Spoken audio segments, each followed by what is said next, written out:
Bismillahirrahmanirrahim. Assalamualaikum warahmatullahi wabarakatuh. Saya Intan Kemalasari Purba, NIM 1904-05031, dan rekan saya Farah Nur Hafizah Desa, NIM 1904-05041. Di sini kami akan membahas mengenai pemicu 1, di mana definisi lingkup ilmu, hukum dasar, perkembangan proses dari industri kimia, serta profesi teknik kimia. Untuk presentator pertama yaitu rekan saya Farah. Kepada Farah, saya persilakan. Jadi, pada pemicu 1 yang berjudul definisi lingkup ilmu, hukum dasar, perkembangan proses dari industri kimia, serta proses teknik kimia itu terdapat 2 teks. Yang pertama itu adalah yang bersumber dari Madari Magazine 29 September 2012. Di sini seorang mahasiswa teknik kimia, mahasiswa baru jurusan teknik kimia ini, dia merasa bingung dan bertanya-tanya sebenarnya teknik kimia itu ngapain. Selanjutnya ada teks kedua itu merupakan berita yang bersumber dari Kompas.com dengan tanggal 29 September 2012. Di sini diberitakan ada 4 mahasiswa Universitas Negeri Semarang yang berhasil mengembangkan sebuah produk inovatif yang berasal dari lumpur Lapindo Sidoarjo yang berupa baterai kering. Jadi keempat mahasiswa ini berhasil memenangkan juara 2 Teknik Indonesia Kemenristek 2013. Nah, jadi apa sih kaitannya dari kedua teks itu? Jadi karena di masalah pertama tadi itu, dari masalah pertama seorang mahasiswa baru jurusan teknik kimia yang masih belum tahu tentang teknik kimia, dan kemudian dia muncul pertanyaan-pertanyaan yang membuatnya masih penasaran. Selanjutnya, pada berita kedua, terdapat 4 mahasiswa jurusan kimia yang memenangkan juara 2 Teknik Indonesia Kemenristek 2012 karena berhasil mengembangkan sebuah produk inovatif yang berasal dari lumpur Lapindo Sidoarjo yang merupakan sebuah baterai kering. Jadi ternyata dari 2 berita ini berkaitan. Jadi pertanyaan-pertanyaan yang ada pada masalah 1 yang mahasiswa baru yang bertanya-tanya tadi dapat terjawab dengan berita kedua, di mana pada berita 2 dijelaskan bahwa seorang mahasiswa teknik kimia dapat menghasilkan produk dengan memanfaatkan alam di sekitar kita dengan proses-proses yang merupakan bidang ilmu dari teknik kimia itu sendiri. Nah, kemudian karena tadi si mahasiswa baru tadi bertanya-tanya, ya,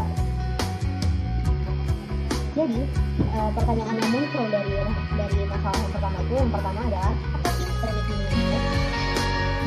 Jadi yang kita bahas pertama itu adalah definisi dari teknik kimia. Teknik kimia ini adalah ilmu teknik atau rekayasa yang mempelajari pemprosesan bahan mentah menjadi barang yang lebih baik dapat berupa barang yang diakui barang yang ilmu teknik kimia diaplikasikan terutama dalam perancangan dan pengusahaan proses-proses kimia, baik dalam skala kecil maupun dalam skala besar seperti perusahaan yang berbahan dasar kimia. Insinyur teknik kimia yang pekerjaannya bertanggung jawab terhadap perancangan dan perawatan proses kimia pada skala pabrik dikenal dengan insinyur proses atau proses engineer. Jadi, teknik kimia adalah cabang ilmu teknik yang memproses bahan-bahan materi sehingga mengalami perubahan tingkat wujud, kandungan energi atau kimia atau komposisinya. Selanjutnya, kemudian pertanyaan selanjutnya itu di teknik kimia kita belajar apa? Jadi di sini kita akan bahas lingkup ilmu teknik kimia. Ruang lingkup teknik kimia ini sebenarnya sangat luas, meliputi contohnya pada bidang bioteknologi, nanoteknologi, dan banyak lagi. Yang pertama kita bahas itu ada bioteknologi. Jadi bioteknologi ini adalah cabang ilmu biologi yang mempelajari pemanfaatan makhluk hidup maupun produk dari makhluk hidup dalam proses produksi untuk menghasilkan barang dan jasa yang dapat digunakan oleh manusia.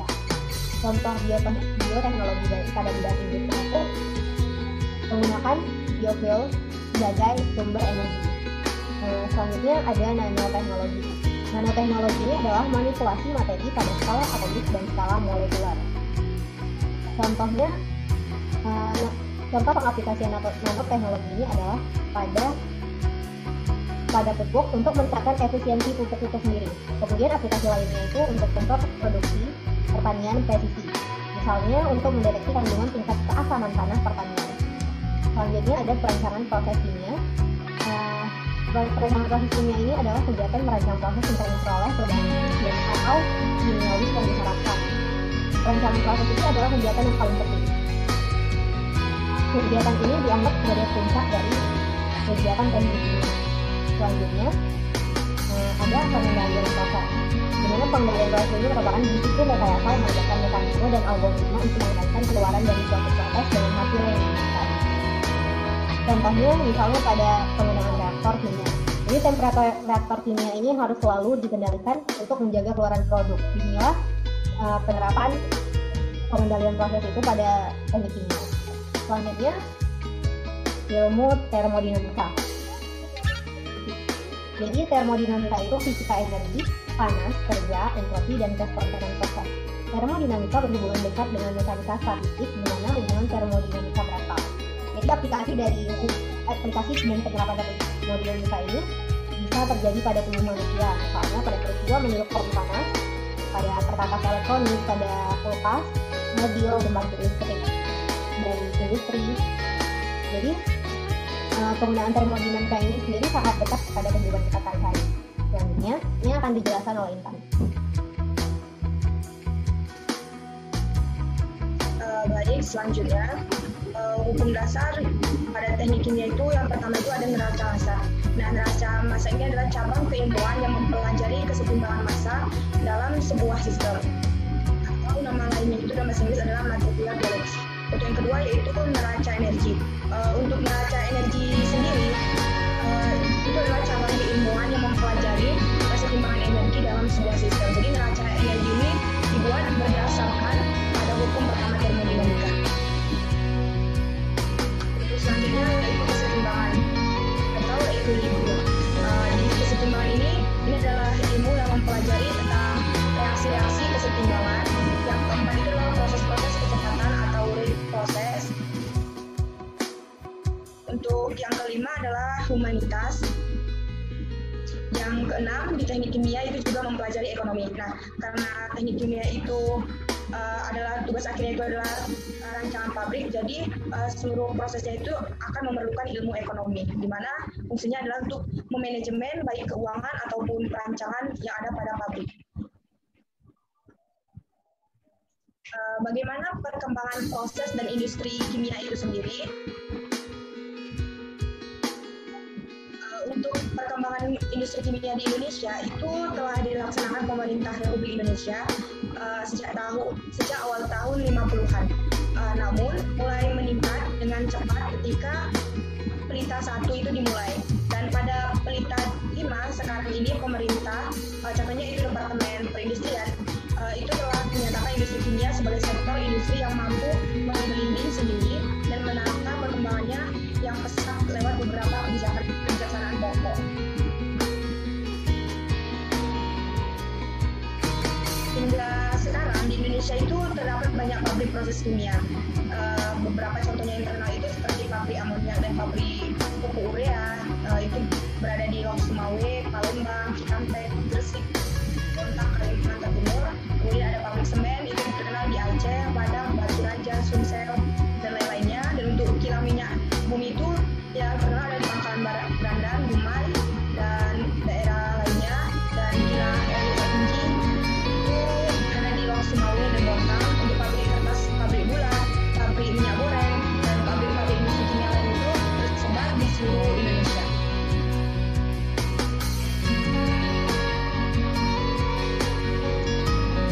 Dan muncul lagi pertanyaan, apa yang seorang sarjana teknik kimia lakukan sebagai profesi?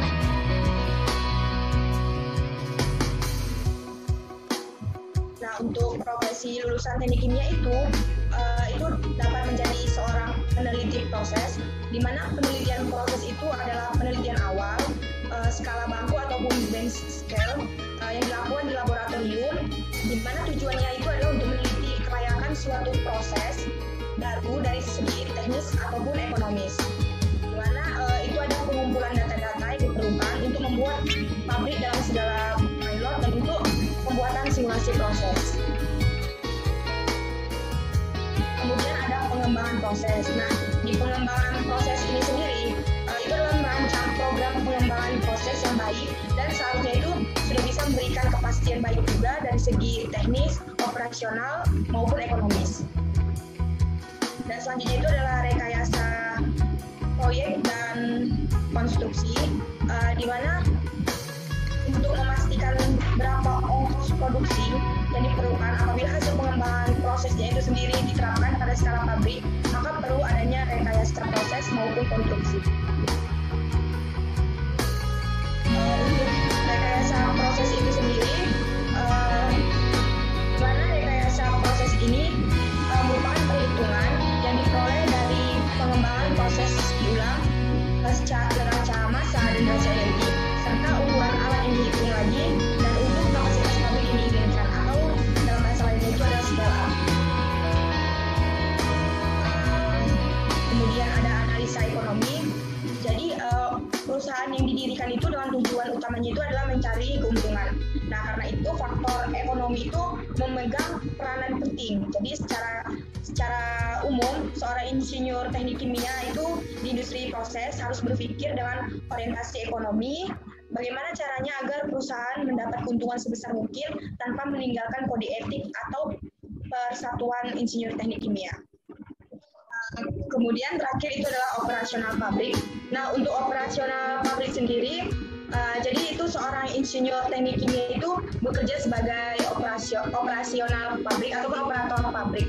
Nah, pada saat trial run atau uji jalannya pabrik baru, itu mungkin harus seorang operator itu harus bekerja selama 24 jam dan secara maksimal gitu, agar dari sistem operasi di pabrik itu seperti suhu, tekanan, konsentrasi, dan komponen yang lainnya itu bisa dievaluasi kinerjanya dan diambil keputusannya. Selain ilmu-ilmu dasar ini, terdapat juga kemampuan-kemampuan ataupun pengetahuan aplikatif yang perlu dikuasai juga oleh seorang lulusan teknik kimia. Itu seperti pengendalian proses kimia, instrumentasi, perancangan proses kimia, penanganan limbah pabrik, proses keselamatan pabrik kimia, evaluasi ekonomi pabrik kimia, dan manajemen proyek.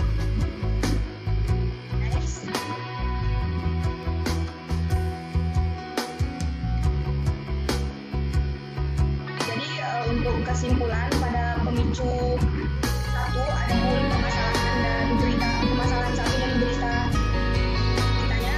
Jadi itu kaitannya adalah secara umum seorang insinyur teknik kimia dan seorang ilmuwan kimia itu sangat berbeda prospeknya. Jadi untuk bisa dikategorikan bahwa insinyur teknik kimia itu secara skala besarnya atau secara skala up-nya, tapi untuk seorang saintis kimia itu secara mikronya ataupun secara kecilnya ataupun laboratorium.